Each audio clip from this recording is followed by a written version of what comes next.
This channel does not promote any violent, harmful, or illegal activities. All content provided by this channel is meant for an educational purpose only. যদি MDH kitchen king কিচেনে থাকি তো আমরা যা ইচ্ছে তৈরি করতে পারি। বেগুনের ভর্তা, আলু কপি, ভিন্ডি মশলা, আরো অনেক কিছু। দুর্ঘটনায় মৃত্যু, বিমার টাকাতেও তোলাবাজি তৃণমূলে। বিস্ফোরক অভিযোগ মীনাক্ষার তৃণমূল নেতার বিরুদ্ধে। 6 বছর আগে দুর্ঘটনায় মৃত্যু রবি ভুইয়ার। পরিবার বিমার 15 লক্ষ টাকা পেতে তৃণমূল নেতার তাণ্ডব। 2 লক্ষ টাকা চেয়ে হামলার অভিযোগ। তৃণমূলের বুথ সভাপতি বিশ্বজিৎ মণ্ডলের বিরুদ্ধে অভিযোগ। বাড়িতে ঢুকে মা ছেলেকে বেধড়ক মারধর, খুনের হুমকির অভিযোগ। আতঙ্কে বাড়ি ছেড়ে গা ঢাকা দিয়েছে মা ছেলে। অভিযোগ অস্বীকার তৃণমূল নেতা বিশ্বজিৎ মণ্ডলের। আমাদের বুথ সভাপতি বিশ্বজিৎ মণ্ডল 21 তারিখে রাত 10টার দিকে আমাদের বাড়িতে এসে আমাকে বাবার অ্যাক্সিডেন্ট ক্লেমের টাকা চায়, 2 লাখ টাকা। তা আমি বলেছি যে আমি 50 টাকা বেশি দিতে পারবো না। তা মানে বাবার অ্যাক্সিডেন্ট ক্লেমের টাকা পেয়েছি, তাই সেই টাকা ওদের দিতে হবে। আর বলছে যে তোদের হ্যাঁ না এমনি দিতে হবে।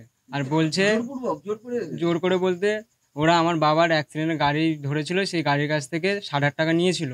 নিয়ে সেই টাকা মানে ওরা না কী করেছে আমি জানি না, আমি তখন ছোটো ছিলাম।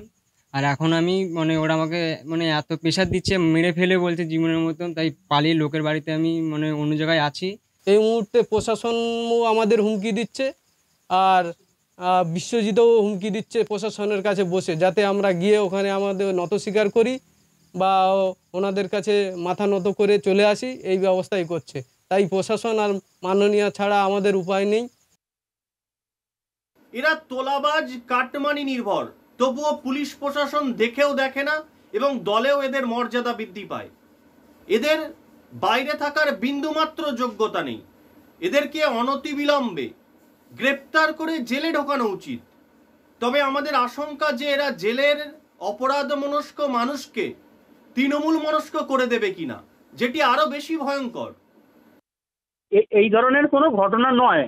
আচ্ছা আচ্ছা আচ্ছা, আমরা আজকে থানাতে সমস্ত ওদের বাড়ির লোকজন সবাই গেছিল, ঠিক আছে, গিয়ে কথাবার্তা বড়বাবু ডাকার পরে আলোচনা হয়। ওরা উপস্থিত হয়নি, হ্যাঁ, ওরা বাড়ির ফ্যামিলি এন্টার সবাই ছিল, মানে যারা ওই সময় ঘটনাটা ঘটে 18 সালে সরস্বতী পুজোর বিসর্জনের দিন যে আমার বাড়ি থেকে সরস্বতী ঠাকুর নিয়ে বার হতে গিয়ে কিভাবে অ্যাক্সিডেন্টে মারা গেছে আমরা কেউ জানতাম না সেই সময়। হ্যাঁ, এই ধরনের মিথ্যে ভিত্তিহীন দিয়ে একটা রাজনৈতিক করা হচ্ছে, এর না কিছু হ্যাঁ, এসব সব ভিত্তিহীন ঘটনা।